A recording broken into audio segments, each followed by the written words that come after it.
هلا بالسنابين، ووصلنا عند مركز كلبة للطيور الجارحة. رحلة نحو الاستكشاف. بنروح الاستكشاف. يلا بينا على الديسكفري يا الحبيب. خلنا نطمش. حنطمشكم، خلكم معانا يا السنبشية وتطمشوا. بنشوف الطيور الجارحة شو اللي هني. أنا بصراحة ما أعرف ولا شيء عن المركز هذا، بس بنشوف. هني بيكون في عرض، بس العرض ليش؟ شو العرض اختي بيكون؟ طبعا هذا عرض حي، نستعرض فيه كل الطيور الجارحة الموجودة عندنا في المركز من فئات مختلفة، من صقور، نسور، بوميات، حدقات من الطيور الجارحة. ما شاء طبعا الله. مدة هذا العرض 45 دقيقة تقريبا لساعة. ينعرض مرتين، الفترة الصباحية الساعة 10 والفترة المسائية الساعة 4 العصر. ما شاء الله. بتتعرفون أكثر على طيورنا. عندنا فصائل وايد مختلفة. مركزنا الأول يعتبر في الشرق الأوسط ما شاء الله. للطيور الجارحة. تبارك الله، احنا أول مرة نعرف على كلبة للطيور الجارحة. يهدف هذا المركز على توفير مرفق حي يتعرف فيه الزائر على قوة الطيور الجارحة المتواجدة في شبه الجزيرة العربية.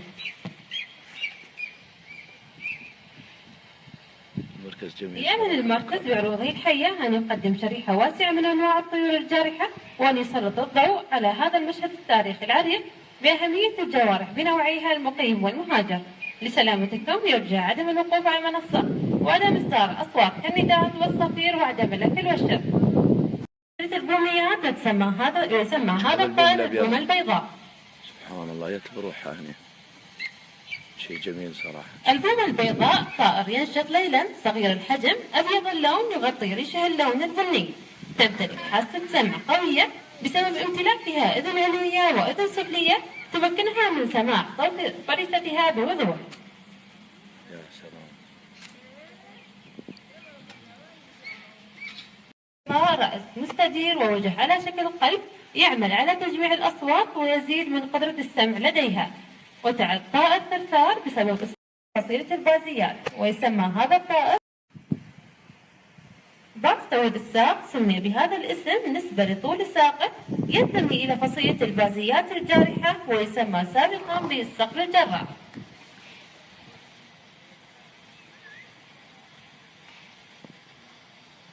هذا عندنا منه 3 ألوان، الأصفر الرملي والبني المحمر والبني القاتم. متوفر باز طويل الساق في الطبيعة ب3 ألوان، أصفر رملي وبني محمر وبني قاتم. يمتلك ذيل دائري وبقع قاتمة اللون عند أطراف جناحيه، كما يمتلك منقار قاتم اللون التي يكثر فيها الأرانب والجرذان. وتبني البومة النسرية أعشاشها بين الصخور وتحت الأشجار.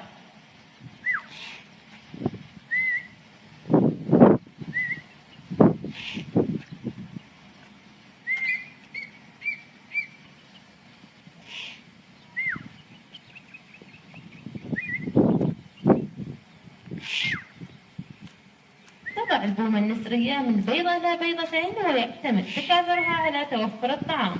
يصل عمرها في حد أقصى 68 سنة، نسبة لتشبيهها بالبومة الأوروبية.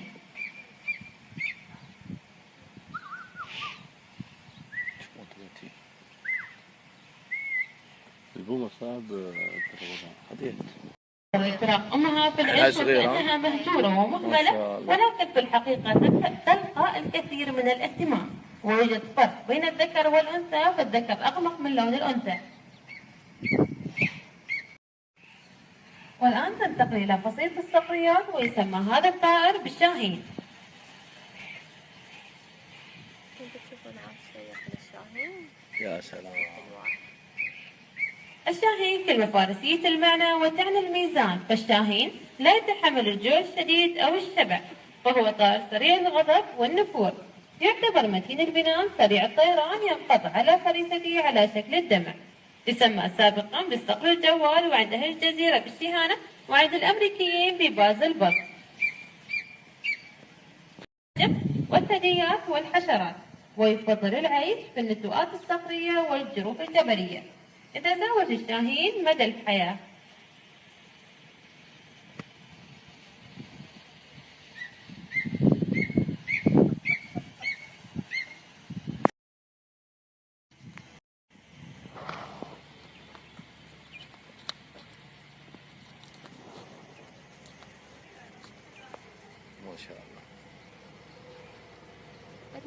كبيرة من الصقور والشاهين.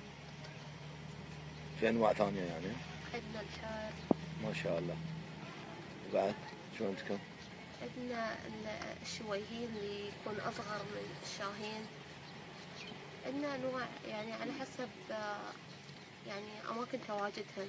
في ناس موجودات عندنا في الإمارات، في ناس يبونهم من برا، فعندنا كم كبير من الشاهين. ما شاء الله. شوف هاي رخامة مصرية، اسمها الرخمة المصرية.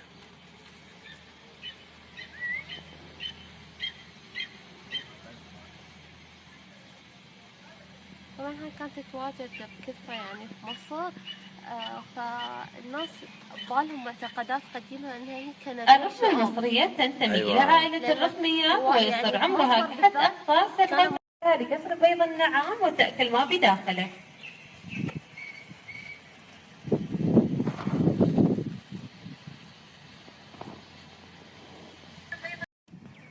هذا العقاب. يسمى هذا الطائر العقاب المنقب الكبير. كانت متواجدة بكثرة في محمية قرم كلبة. يعتبر من الطيور النادرة ويعد من أصغر أنواع العقبان. سمي بهذا الاسم نسبة لوجود البقع البيضاء على جناحيه. تتلاشى هذه البقع عند تقدمه بالسن. انفصل عن باقي بيئته الطبيعية واختار العيش على أطراف الأنهار والغابات المغمورة بالمياه والأماكن التي يصعب على الإنسان الوصول إليها. هذا الاسم نسبة لنعله الذي يصدره بحرف الهاء.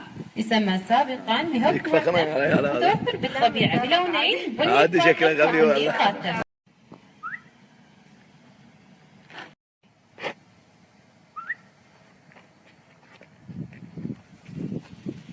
يا سلام. والحين النسر تشوفون ما شاء الله تبارك الله. تعد فصيلة النسور من العالم القديم للنسور، ويوجد لدينا نوعين من النسور، الجرفوني الأسمر والنسر ذو الوجه المجعد. ما شاء الله. طبعا هو وزنه من 7 إلى 14 كيلو الاثنين الجرفون. هذا اسمه جيرفون نوعه وهذا نفس الشيء. النسور تعتبر من العالم القديم للنسور، تمتاز بعنق طويل وجناح عريض وقوة بصر تفوق نظر الإنسان في مرتين. أجواء النسور كلها انطلقت يعني. ايه عبد الله يركي ما شاء تمتلك الله. عنق طويل تساعد على التوغل في جسد الفريسة دون تلطيخ دون رفرفة لحفظ الطاقة في جسده. تفضل النسور الطيران في التيارات الهوائية الدافئة التي تساعد على الارتفاع ارتفاعات شاهقة. وتستخدم هذه النسور نظرهم الحاد في إيجاد الفريسة التي يمكنهم رؤيتها على بعد كيلومترات. المجعد أن الجرفون طائر مهاجر إلى النسور تفضل العيش على شكل أسرى وجماعات وتتزاوج. النسور مدى الحياة شوف هناك راح تضع بيضة واحدة وتحتضنها لمدة 7 أسابيع. الصقور رفرفة. هاي الحوم لأنها ترتفع ارتفاعات شاهقة. مصيبة إذا السلسلة الغذائية تعتمد عليه باقي الحيوانات والطيور في إجراء الفتحات الطبيعية للإنتاج والسعودية.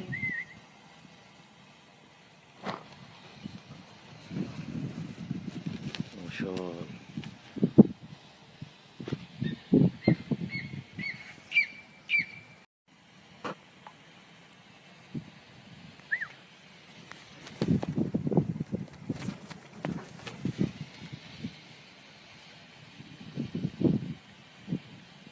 طبعا الاخت عايشه هني بتعطينا شرح عن المركز. طبعا مركزنا نفس ما قلنا انه هو اول مركز متخصص الطيور جارحة في الشرق الاوسط. عندنا طيور نادرة ومهددة بالانقراض. مركزنا يحتوي على اعداد من واقسام عديدة من الطيور. راح نتعرف الحين على اول قسم عندنا في المركز وهو قسم العقبان. نتعرف على انواع كبيرة. عندنا العقاب الذهبي، العقاب المنقط الكبير، العقاب السهول، عندنا العقاب الافاعي.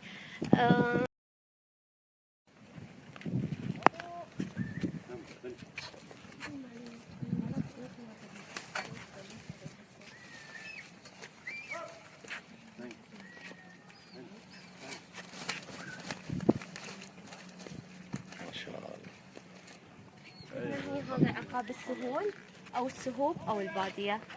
اللي يميز هذا العقاب عن غيره من الطيور انه ما شاء الله يمتلك حلق واسع ما شاء يساعده على ابتلاع الفريسه.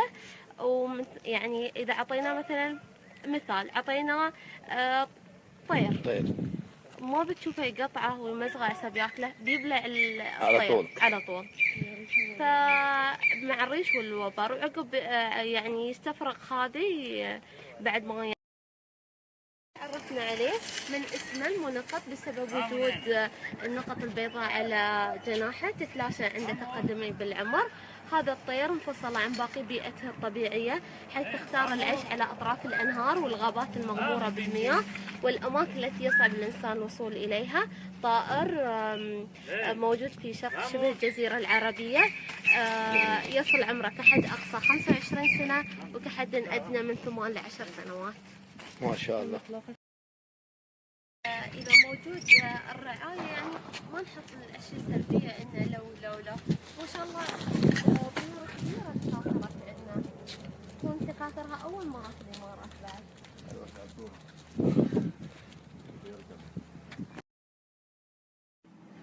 طبعا هاي الطير اللي ما يحب يصطاد بروحه على شكل جماعة ويحب يعيش على شكل جماعة.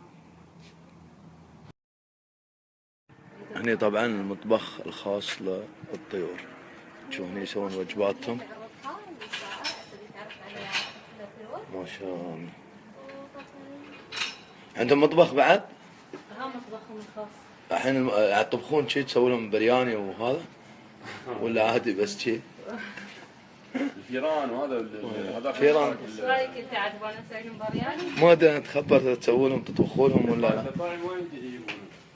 موجودة في الإمارات كلهم يتوفرون. شكرا لاخوات في المركز او الاخوان ضبطونا بالضيافه ما قصروا.